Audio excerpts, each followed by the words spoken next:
Hey, we're in part 4 of this series that I absolutely love, Starting Point. And the premise of this series, if you haven't been here, is simply that faith has a starting point.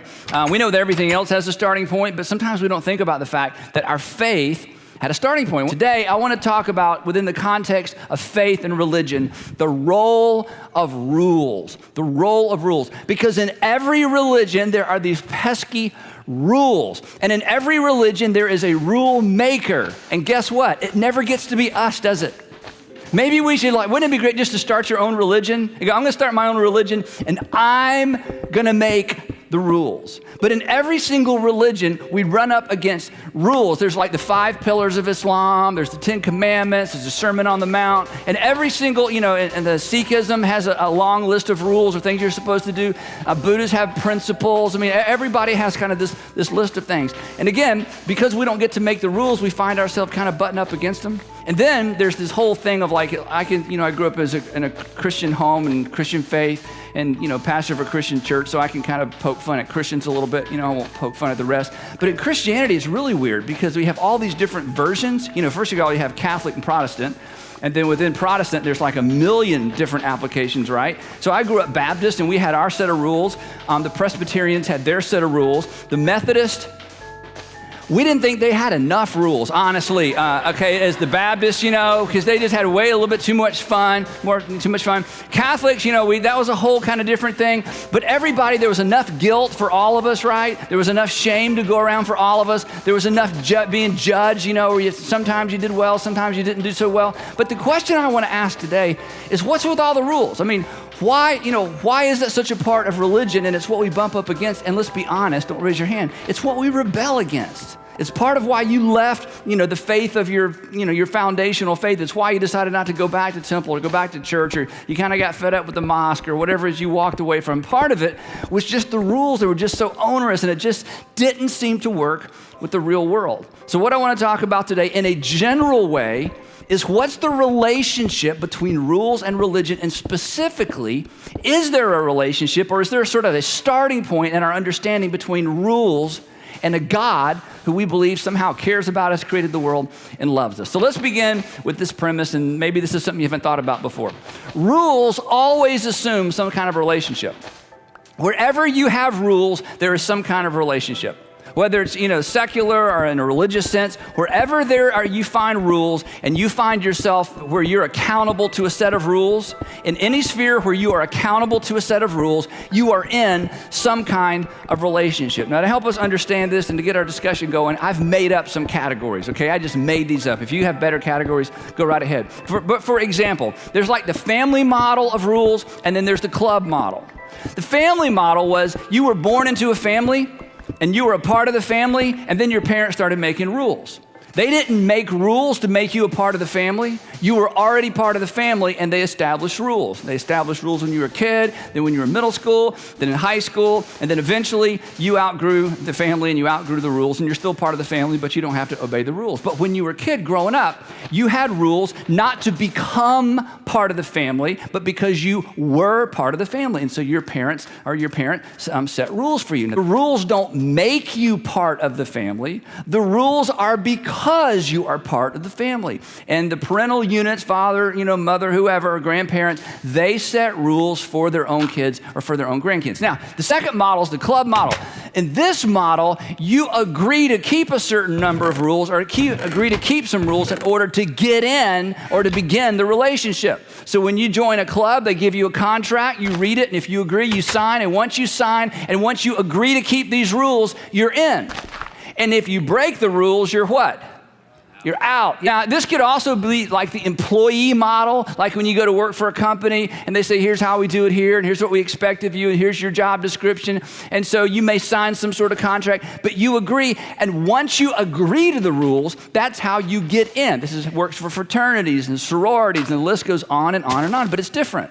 In this model, you get the rules after the relationship is established. In this model, you actually get the rules in order to establish the relationship. Now, just for fun, because this gets confusing, I've created this third category. This is called the neighborhood association model. Now, in the neighborhood association model, you don't always know where you stand, okay? You're free to buy the house and get in, and as long as you obey the neighborhood covenants, everybody's fine. But then if you kind of get squirrely or, you didn't pay attention, then you start getting nasty notes in your mailbox. You ever get this? And it's kind of like, if you don't get that above ground pool out of your front yard, we're going to, put a fence around your yard and take that trampoline while you're with you, And so with the neighborhood association model, you're kind of in, you're kind of out. If you behave, you're in. They can't actually make you move. They can't throw you out of the neighborhood, but they can treat you in such a way that you wish you lived somewhere else. Now, the interesting thing is when I throw all those categories out, some of you begin to think theologically, and others of you begin to think emotionally. Because all of us, as we kind of sort through this, is there a God? Is there a personal God? How does all this work? There's such an emotional component to this. Because some of you were taught this, but you feel like this. Some of you were taught this, and you've never, ever, ever felt like you were part of a family, even though the people have told you you're part of a family. So which one is it? And how do we know? And regardless if you embrace Christianity or any of the known world religions, at some point along the way, you're going to wrestle, at least at the conscience level, with how does my behavior line up with God? And what does God expect of me? And when am I in? And when am I out? And how in the heck am I supposed to know?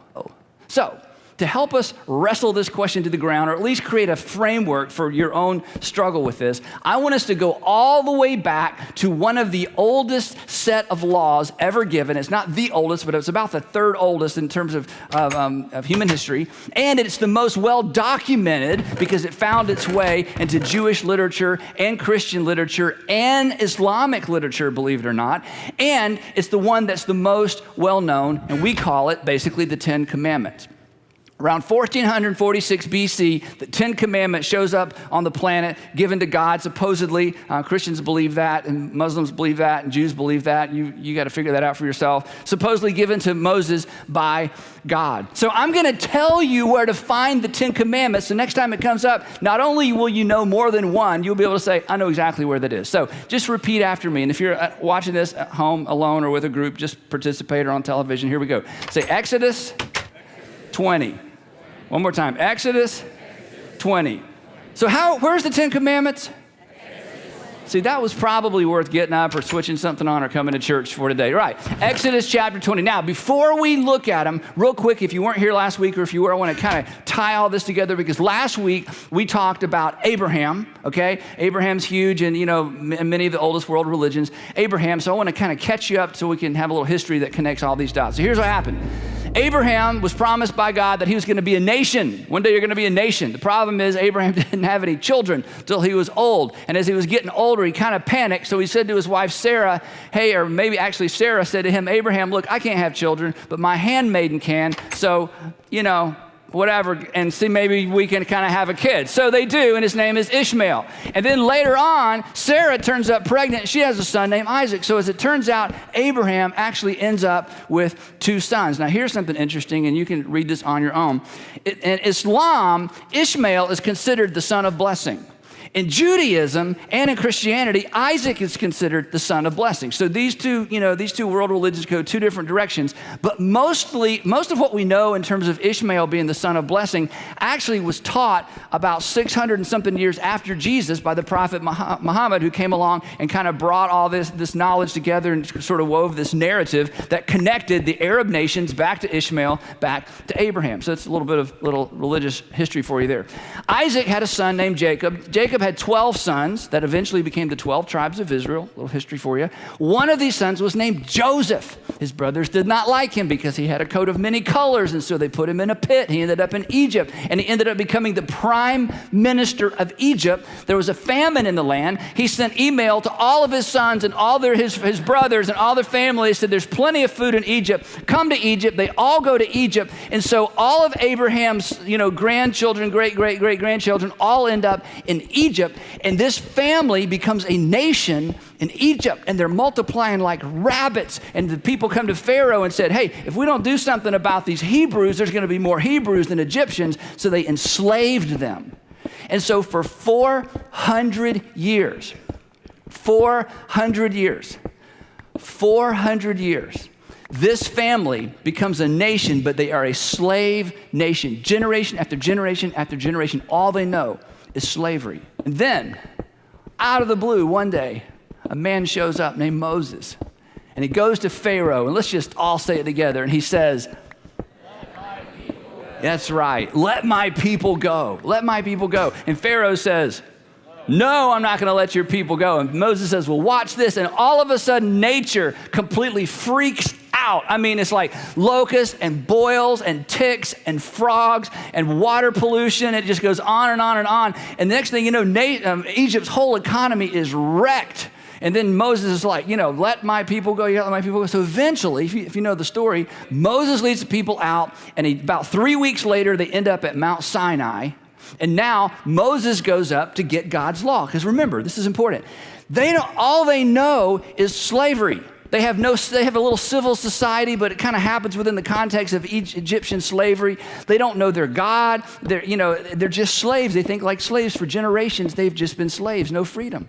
So they go to Mount Sinai, and according to the story, Moses goes up on the mountain, and God gives this nation their first set of laws. And part of it is the 10 Commandments, and you can find those in, that's right, Exodus chapter 20. See how smart you are. So now, what I want to read for you, we're going to read together, is the prelude or the beginning or the introduction to the 10 Commandments. And in these 2 verses, we get a major clue or an insight as to how religion and God and rules and law all fit together. Here's how it begins. And God spoke all these words to Moses, and here's what he says, and to the nation. "I am the Lord your God." Really? Yep, I'm the Lord your God. Well, that would make us your people. Yep. Well, how did that happen? When did that happen? I mean, we haven't even done anything. We've been in slavery for 400 years, and you drag us out through all these miracles, and now suddenly you're our God, and we're your people. How did that happen? I mean, we haven't even done anything. Like magically, we're just like your people? I mean, he goes on. "Who brought you out of Egypt and out of the land of slavery. That I'm the Lord your God," and this is huge, okay, as we kind of piece all this together. "I'm the Lord your God who has done something for you, and you have done nothing for me. I'm the Lord your God who sent a deliverer in your darkest time when you had given up hope. When Abraham is a fairy tale, you tell your children so they won't lose hope. When nobody expected it. I sent a deliverer into Egypt, and I dragged you out of Egypt, and I am the Lord your God who delivered you out of Egypt. I have done something miraculous and spectacular for you, and you haven't done a thing for me." Well, you're right, because we don't even know what to do. We don't even know what the rules are. We don't even know if we've broken the rules or kept the rules. I mean, we don't even have any rules yet. This is if God said, "I know. Before I give you the rules, I just want you to know, you're mine. And I'm yours." And let's establish that before we start talking about the rules. A really interesting thing happened in Egypt. After the plagues, and you can read all about that, in the book of Exodus and all these things, it's just amazing what happens. And finally, the most interesting thing happens. God, through the prophet Moses, speaks to the Jewish people. And he says, God has one thing he wants you to do. This is no 10 commandments, no law, nothing. There's something God wants you to do. What is that? And Moses, on behalf of God, would say to the nation while they were still in Egypt, he would say, God wants you to trust him. God's message for you is simply this: trust me. And tonight, before you go to bed, I want you to slaughter a lamb or a sheep, which they did all the time. And I want you to have a meal, which they did all the time.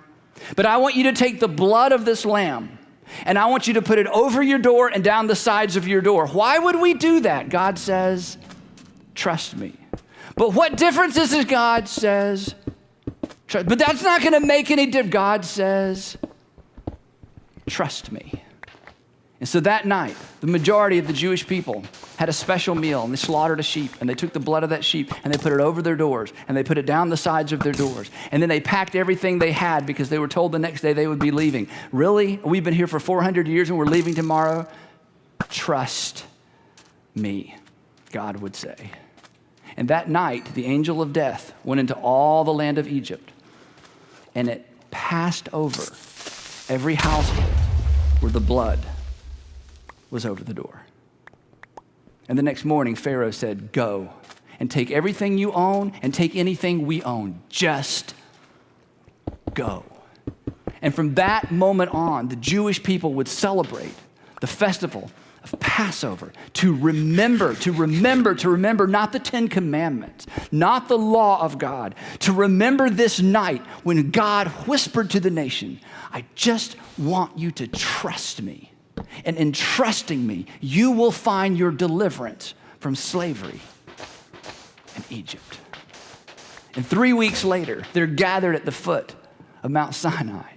And God says, okay, now I'm going to give you some law, but let's make sure we don't forget the most important thing. I am the Lord your God. You are my people. I'm the one who delivered you from slavery. Now there's some things I want you to do as we learn to live together and as I help you live together. And then he gave them their first commandment. Now this is amazing. So here's the first commandment, and it's not a thou shalt not. The very first commandment in the 10 Commandments is this. First commandment, you shall have no other gods before me. To which collectively the whole nation went, duh. Really? That's it? Okay, let me get this straight. You deliver us from slavery. Our children have a future. Our grandchildren have a future. We're going to have our own land. We have our own God. We have our own leader. And all you want us to do is make sure we have no other gods before you. You could put a check in that box.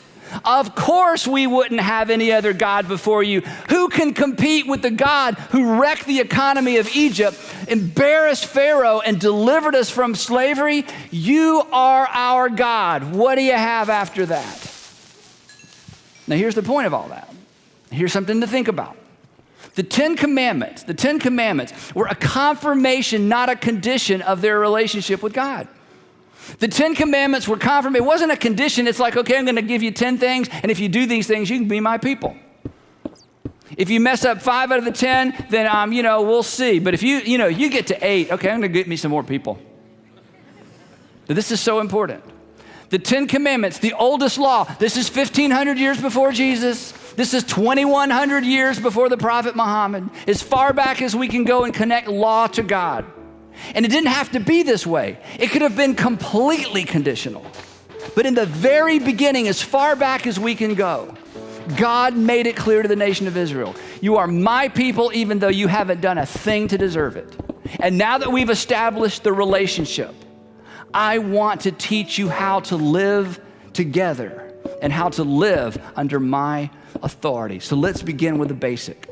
Just don't have any other gods than me. And what else do I need to do to demonstrate the fact that you can trust me? Now, here's something interesting. If you've ever tried to read the Old Testament, it's interesting because Genesis is kind of fun. Exodus, is fun. In fact, in Exodus, we find the 10 Commandments in chapter 20, right? And then you get to Leviticus and it's like, what? And Deuteronomy, Numbers and Deuteronomy, it's like, didn't you just say that? And then you get to the prophets eventually. And if you've ever tried to read the prophets, Isaiah and Jeremiah and Ezekiel and all these, it's like the same thing over and over and over and over. And it's like, what's with these ranting, raving, lunatic men that are just mad? They're just mad all the time. Then suddenly they say something grand and glorious, and worship leaders pull songs, lines out of some of these prophets, and it goes back into and I'm gonna, do this, I'm gonna do that, and if you don't. And let me tell you what that is. The prophets are evidence of the fact that God wasn't gonna give up on his people, even when they disobeyed the laws. The prophets are God being a good parent. The prophets are all about God saying, okay, 1, 2, 3, you're in timeout. 1, and God would count to 3 over and over and put nation in timeout. Count to 1 to 3 and then put the nation of Israel in timeout. One time he said, okay, I'm gonna put you in timeout for 70 years. You sit in the corner over there in Babylon for 70 years, and then when that whole generation's died out, I'm gonna bring you back. But I'm not giving up on you, not because of what you've done, but because you are my people, and I chose you to be my people before I ever gave you the first thou or thou shalt not. And the history of Israel is a history of God saying, it's not the club model, it's the parent model, it's the family model. So essentially, we can say this: with God, relationship precedes rule. God opts for the family model over the club model. That's how he treated the nation of Israel. The question is that how he treats you? Is that how he treats me? And what we're going to see, and if you take the Christian faith seriously, and again, scrape away and put away all the things maybe you thought about in childhood and start all over, you'll eventually come to this conclusion. The bottom line is, in terms of the role of rules, that the rules are confirmation, not a condition of a relationship with God. That the rules really are a confirmation of, not a condition of, a relationship with God. That God is like a parent. He only gives rules to people who are kids who are already in relationship with him. Now, if that's true, regardless of where you land in terms of whatever religious system you land in, if that's true, that's staggering. If God's relationship with the nation of Israel is a model, that you can rebel and be disobedient and go too far left and too far right and forget things and do your own thing. And God keeps coming back over and over and over and disciplining not to pay you back, but to bring you back like a good parent. That's staggering. That says something about the expansive and amazing and the wealth of God's love and God's mercy and God's kindness. But, what if Abraham and what if the nation of Israel were just kind of aberrations? In other words, what if God plays favorites? What if God just liked Abraham? Abraham, I'll tell you what, you believe me once, you're in forever. Israel, I'm bored, I need something to do, I'm just gonna pick some people. I pick you, Israel, and I'm gonna let you be my people. You're my people even before I give any 10 commandments. But these Americans, I don't know. Canadians, I don't know. Europeans, no. What if God plays favorites? What if it's true of Abraham? What if it was true of the nation of Israel? But what if for the rest of us, it's just, hey, you guys do the best you can, and I'll let you know how it works out.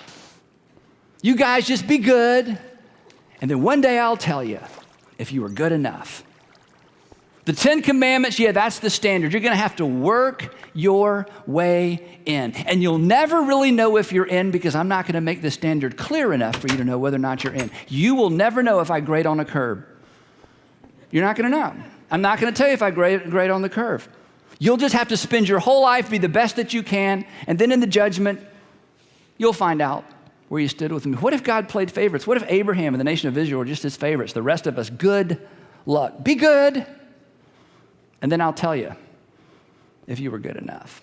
Now, here's the amazing thing. As you consider all this, as you consider your starting point for faith, when God made the promise to Abraham that we looked at last week, when God initiated his relationship with Israel that we've looked at this week, one thing is absolutely for certain if you read the narrative yourself, that this was not about Abraham, and it wasn't even about the nation of Israel. It was about all mankind. And here's how we know that. Remember this promise to Abraham from last week? God said, all the nations of the earth will be blessed through you. All the nations, not just the nation that you will become, or not just the nations that you will become. All nations on the earth will be blessed through you. And then later, the prophet Isaiah would say to the nation of Israel, listen to this, I will also make you, the nation of Israel, a light to the rest of us, to the Gentiles. In other words, Jewish nation, Israel, it's not just about you. You're gonna be like a signpost. You're gonna be like a sign. You're gonna be like a candle in the evening. You're gonna be like a bright, shining light in the darkness. You're gonna be a light to the rest of the world, that my salvation may reach to the ends of the earth. Israel, as much as I love you, as much as I've chosen you, it's bigger than you. Abraham, as much as I love you, as much as I've chosen you, as much as I've given you an out, as patient as I've been with you, it's bigger than you. This is about the whole world. And so, we shouldn't be completely surprised when about 1,500 years after the giving of the law to the nation of Israel, 1,500 years later, Jesus walks onto the planet. And what does he do? before he demands anything, before he requires anything, he turns nature upside down, and he heals, and he stops storms, and he speaks to wind, and he does things that no one can imagine that any human being could do. And those who were closest to him were often terrified at his power. And then he said, trust me. Trust me. Trust me. Because the promise that God fulfilled to Abraham and the promise that God fulfilled through Israel is a promise for all men and women. And as it began through faith with Abraham, as it continued through faith with the nation of Israel, should we be surprised that such a message for the world would be extended through the prophet, the Lord Jesus Christ? And so John, who knew Jesus best, John, who again, when Jesus was dying, he said, John, you take care of my mom. That's John. Here's what John said, looking back on his time with Jesus. He said this. He said, yet to all who did receive him, to those who behaved, believed.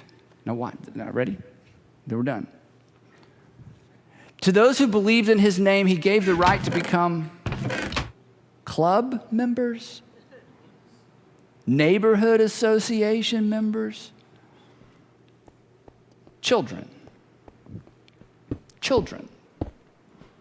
of God.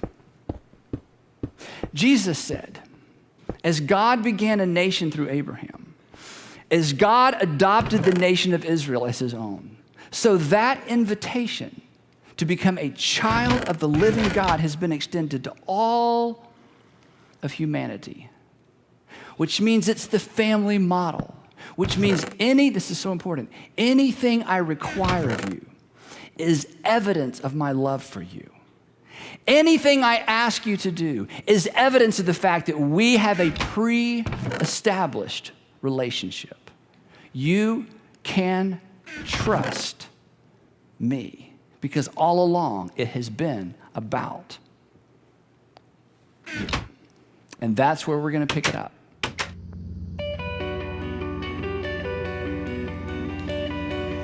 I owed it to myself. I owed it to myself to be a better person. I owed it to myself to have more character. It's like I owe myself something. I owe it to myself to be a better person than that. If I could just forgive myself, if I could somehow pay myself back, then I think shadow would be gone, that cloud would be gone. That would wash away all that